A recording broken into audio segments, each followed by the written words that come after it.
guys, welcome back to your video. Today we are reacting to Game Theory, What Are Minecraft Creepers by the Game Theory. So this was made 5 years ago, and yeah, so yeah guys, it's 3, 2, 1, let's react.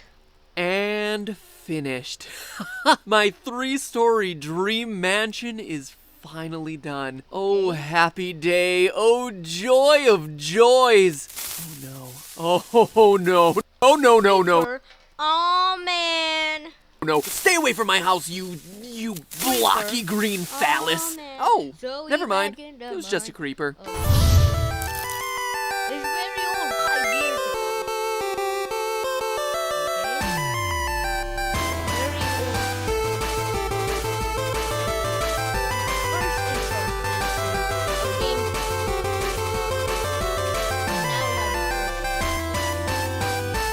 Hello, Internet.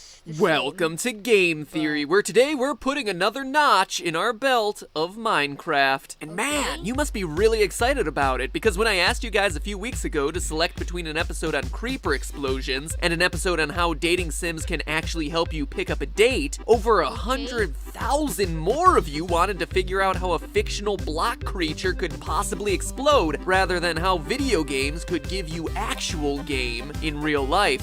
Fictional creature explosions, picking up women. Fictional creature, real women. Yeah, I'd probably choose the first one too. Well, as a Taken man, I at least have an excuse. But quail not, all you single riders on the roller coaster of love. We'll come back to that topic some other day. I'll teach you how to nab the sexy pigeon of your dreams yet. And if you're wondering what's with all the bird puns, Hatful Boyfriend is a dating sim about a girl and a bunch of birds vying for her love. Dating sims are weird. Anyway, putting the erotic canaries aside for another day, let's talk creeper. Simple though they may be, these green block monsters are simultaneously the most loved and most hated part of the Minecraft experience. Sure, Minecraft Steven, you might be all decked out during— Why is it Steve and not Steve? It should be Steve. The day with your creeper mug, creeper backpack, and creeper hoodie, but just wait for one of these guys to sneak up on your perfectly maintained homage to Sonic the Hedgehog some night, and I know you'll be burning that blocky green plushie sitting on your bed with your safety torch. But for as much as we recognize them, we know nothing about what makes these things tick. Or hiss, I suppose. I mean, there's that t-shirt that shows their anatomy, but come on, are you— There's a t-shirt that shows their anatomy. So, there's their cerebral cortex programmed to follow and wreck your stuff.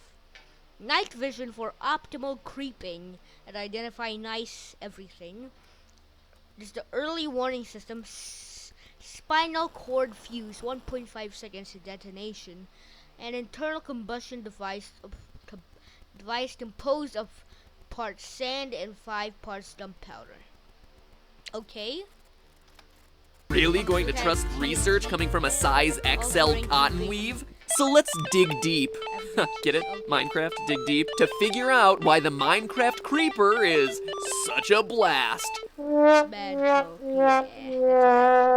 Lame pun is lame. But where do we begin? Well, obviously, their electrode-like ability to self-destruct in a blaze of glory. In other words, spontaneously combust. But I thought this was supposed to be a show based on scientific theory. Quit your grumbling, moblin from the first Legend of Zelda. We'll get there. The first documented account of spontaneous human combustion, or SHC, dates all the way back to the 1400s with an Italian knight named Polonius Vorstius, and a wine-fueled evening filled with women. But the phenomenon really started to gain momentum in the 19th century after Charles Dickens used it to kill off one of his characters in the novel Bleak House. In other words, yes, many of the reports of SHC come from less scientific eras where tapeworms were used for diets, dog poop was a throat— Tapeworms were used for diets. I mean, people still use tapeworms for diets.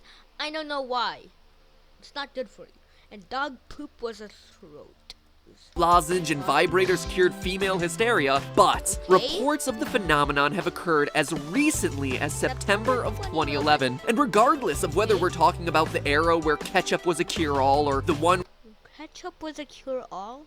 where drinking liquid silver cures us from our blues by literally making us blue. Bizarrely enough, SHC reports across the ages always share eerie similarities. 1. Most victims are chronic alcoholics. 2. The hands and feet usually escape with little to no damage. 3. The combustion of the body leaves a greasy residue and an offensive odor. And 4. The combustion causes very little damage to things around the body. Spooky, right? Well, science has explained this phenomenon with a theory. A scientific theory. Known as the wick effect, where basically the body acts like an inside-out candle. You know how a candle is comprised of a wick on the inside surrounded by a wax made of flammable fatty acid on the outside? The wax ignites the wick and keeps it burning. Well, in the human body, the body fat acts as the flammable substance and the victim's clothing or hair acts as the wick. Scientists say that this is why the victims' bodies are destroyed, yet the surroundings are barely burned. The feet and hands get left intact thanks to the temperature gradient that gets created, kinda like when you flip a match over and it goes out, because the bottom of the match is cooler than the top. So basically, spontaneous human combustion turns you into the world's worst scented candle, burning human stench flavored.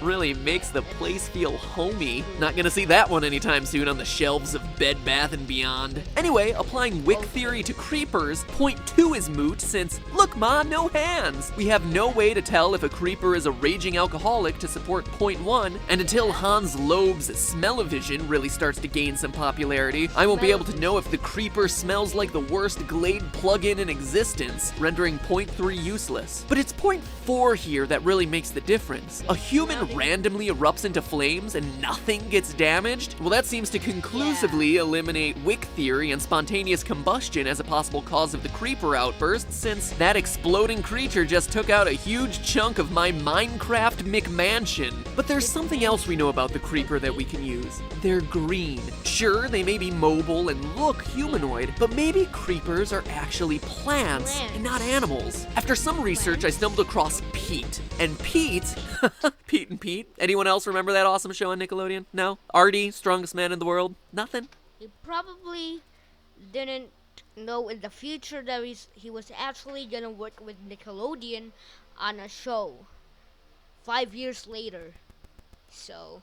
Alright, anyway, too old. Pete seems to explain all the core behaviors of a creeper, also known as sphagnum. It's a type of green and black moss that would explain the creeper's coloration. Does it explode? You bet it does. To spread its spores. As with most mosses, sphagnum disperses spores through the wind. To accomplish this, the capsule holding the spores builds up air pressure before rupturing and launching the spores high into the air. It's a method that's very similar to a pop gun, air being squeezed into a tight space before erupting all at once. Hissing sound, anyone, as little pockets of air slowly leak through the capsule just before the time of explosion? And even though this moss is one of the most primitive plant forms on Earth, it has one of the most sophisticated methods of launching these spores. It creates a vortex ring, kind of like a smoke ring or mushroom cloud from a nuclear explosion. This vortex ring allows Pete to launch its spores at an incredible speed for such a small plant, discharging spores at up to 65 miles per hour, 29 meters per second, in less than 1,000th of a second.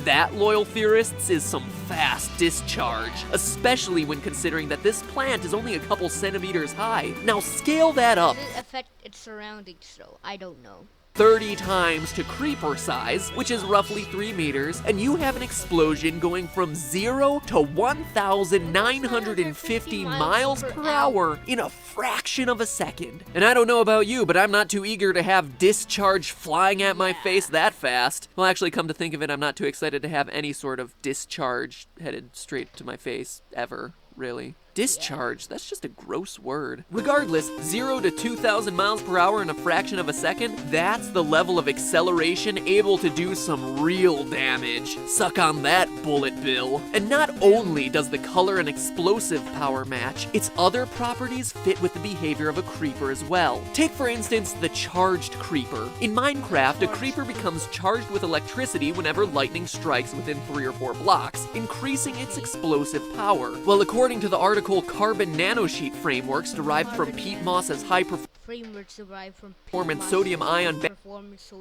battery anodes, a real page-turner that one, let me tell you. Peat moss has the perfect electrochemical properties to create a battery. They even go so far to say that peat has, quote, some of the most attractive electrochemical properties, end quote. Now, peat moss, I'm happy for ya. I'm gonna let you finish, but the Chilean pine has probably some of the best electrochemical properties of all time. Seriously though, we have a plant that explodes and can harness the power of electricity. We're doing pretty good. Additionally, creepers drop a lot of gunpowder. Gunpowder is partly made from charcoal and sulfur. During the formation of peat, a type of sulfur known as coal sulfur is created, one half of our formula. Charcoal, meanwhile, is really just a source of fuel that's a lump of pure carbon mixed with dried ashes of plants and animals. Peat is actually one of the world's biggest storehouses of carbon. Consider this: bogs of peat cover 1% of the Earth's surface, but contain 30% of its carbon. It's incredible. So much carbon, in fact, that peat has been used as a key fuel source around the world and has also been known to spontaneously erupt in flames. A plant that spontaneously combusts. No joke! Even the texture of a creeper matches moss. Minecraft creator Notch himself described creepers as having a texture similar to that of dried leaves. So very clearly, if a creeper is indeed made of dry peat, it would match not only some of the core chemical components of gunpowder, but also match the texture that Notch was describing. Color, explosiveness, electrochemical properties, source of gunpowder, and matching texture. The only question that's left unanswered is, why explode? And more importantly, why explode around me? Well, let's think what you have to offer these spores. If the evolved creature's explosion were able to kill you outright, then these spores landing on your fresh corpse would have an excellent source of nutrition. Decaying bodies are great nourishment for plants and fungi to grow. Or, if your butter armor stands up to the blast, you have little creeper spores all on your body, and you can transport them to all other parts of your little Minecraft world, helping spread the creeper thread in much the same way plants spread their seeds in real life. In fact, one biologist studying peat actually wrote,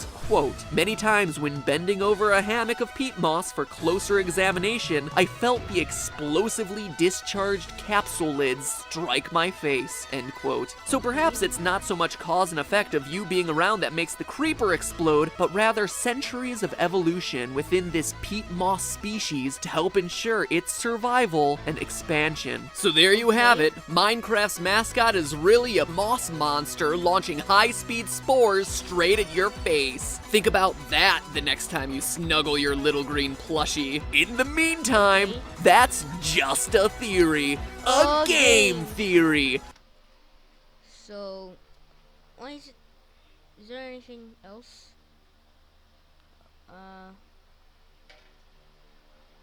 Okay. See ya, guys. Thanks for watching, and of course, peace out, people have peace. Peace.